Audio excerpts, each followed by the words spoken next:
So I'm in the bee hut. There's no bees in here anymore, but that's kind of the working title. Second half of this shed used to house loads of beehives, and there's still loads of equipment in there which we're probably going to sell.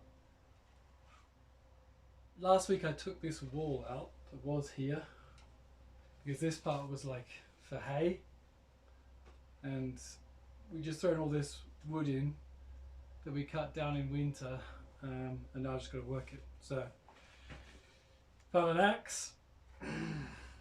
Try not to chop my legs off. So far it's been working anyway, so let's see. Oh, not bad. It's nice and sharp. It's nice and sharp. Pretty good, huh? Pretty good. Getting ready for winter. Let's see if there's another one I can chop.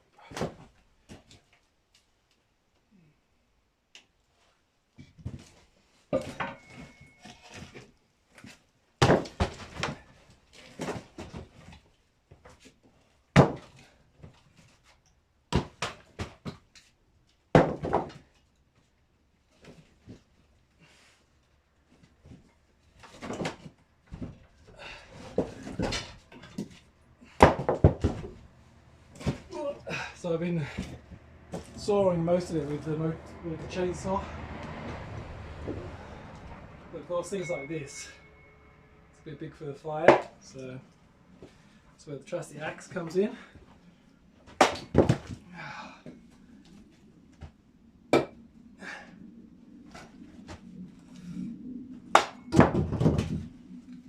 It's actually very satisfying.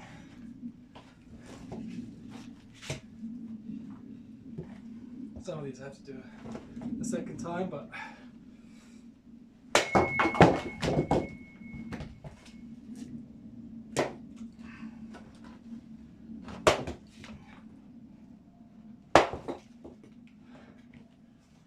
one doesn't want to go. Oh yeah, maybe it will. It's cracked.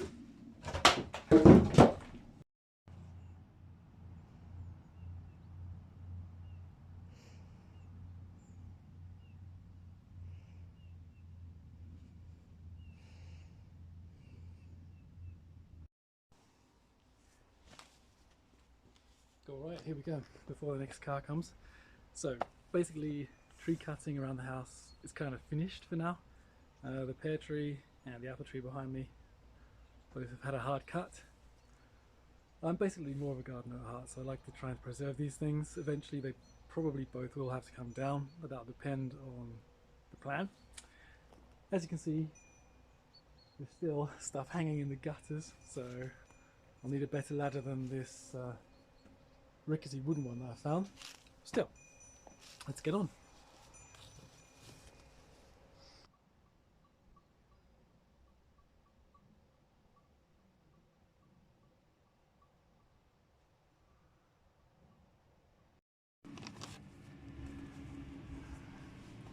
"1934 is the date carved on the house. An interesting time period. There was a time that Andre Chandana had to build these three buildings here. He built the house, he built the Carpenters Workshop, and the hut where the bees were kept. And in fact, in the Carpentry Workshop he made his living. He was, as far as I understand it, a handy carpenter, good at his trade. And in fact all the buildings are built with wood joinery. There are nails, but most of them are tongue and groove, and the tools as well. I'll show you some of those later on. They're more or less just fitted wood hammered together. And so I'll show you into the Carpenter's Workshop, show you what it's like in there. Of course a lot of the tools have gone now, but there's still some things to be seen. And in the last video I was also working on these logs here, stripping the bark off. And the reason I was doing that is basically that the wood can dry out quicker, and it stops the logs from rotting and losing too much quality. So that's why We had to do that. These logs we took down in winter from the hillside up there. We've still got a couple of trees to come down, but we did it in winter so that the slope and the ground would be protected from the heavy weight of the trees.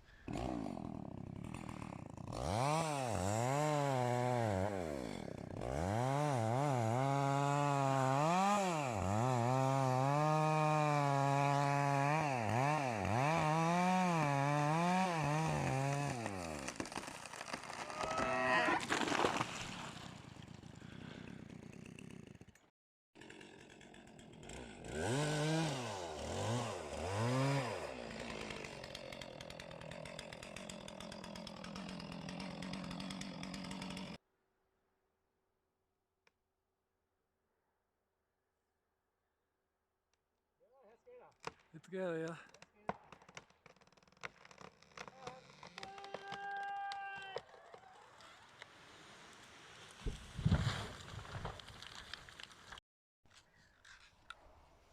So allow me to take you inside the Carpenters Workshop. It is pretty old, this building, and it's getting a bit tired. The floor, for example, is completely rotted. There's nothing below it, it's just wooden planks on the earth floor, so that's why.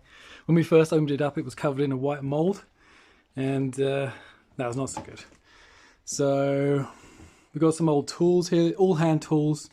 Only one powered tool, maybe two that I know of in here. These are all files and screws, so hand drills. We had some hammers laying around here too.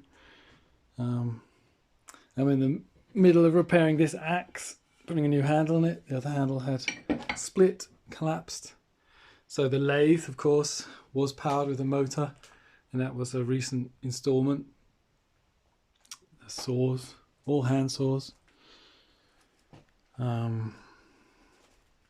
These cupboards were used to store the nails, and the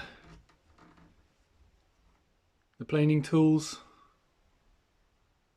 all still in the original bags. I mean, it's amazing. Bit of a time capsule for sure, this place. And hopefully we'll be able to use this stuff. I mean, it's still good, you know. These screws are not rusty or anything. Some of the tools are a little bit moldy. That's the only problem that we have. But like, well, can't have it all.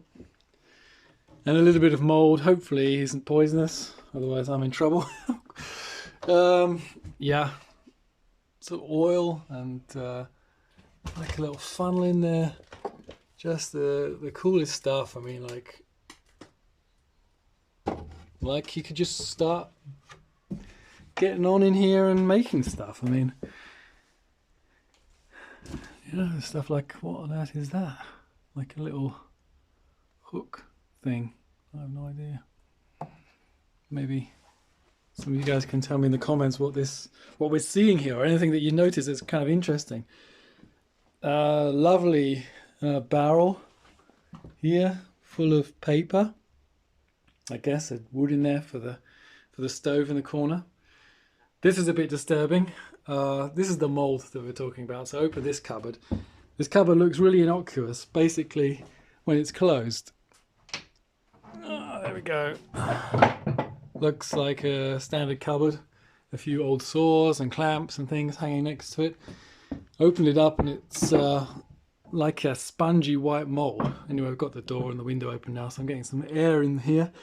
And this was the kind of mold that was growing, yeah, on the floor when we opened it up. So yeah, more hand tools, a good hammer. Always need a good hammer. And plenty of axes. I mean, like, no short supply of axes. There's actually a table saw. And the old range. And this part of the hut was for washing. So none of this was in the house. The house didn't have plumbing, I think, until recently, or at least only cold water. There's no running toilets, and only one sink, which was in the kitchen. So here was all the washing, hot water too, but through a furnace, a water boiler, a wood water boiler basically. They had this cupboard here was a smoke house, a small one, smoking meats. And this oven here I assume was for making bread and baking things that were a bit bigger than the range in the house. Just turn the light on there so you can see a bit more. The reason I say that is, and I'm not 100% sure, is that I found these bread shovels and cleaning stuff for that oven just here in the roof space. So I assume that's what it was for. Anyway, a couple of tables, a washing machine, electricity of course came in later. But it was being used like this, you know, people were living here. Up until fairly recently with the basics. So there you have it. This is the downstairs. I'll show you the upstairs. So access to the upstairs part of the Carpenters Workshop is a little bit more tricky. You have to climb up. This is how it looks behind the building. So as you can see, we've got quite an impressive rock face on the back side. And here is an opening with a bit of a step that I can just climb up, which is good. So here is mostly just storage. There's a lot of wood, there's a lot of old pieces of furniture, like benches and kind of working horse type things. I think this is a hay rack that's laying here on the floor. They used it for storage for firewood in the latter years. The relatives of my partner, the Shantanas, and yeah, I was wondering if you could save some of these workhorse pieces, but I'm not sure. And for what? That's the question. Yes, so that's basically how it looks up here. This is one of my jobs I'm going to have to be doing, is cleaning this out. I'll start getting on with that today. Some of this can be used, some of the wood is just rotten. And yeah, but it's an interesting space. And I'm sure there'll be plenty of other interesting things that turn up here. So yeah, thanks for watching, and I'll see you next time.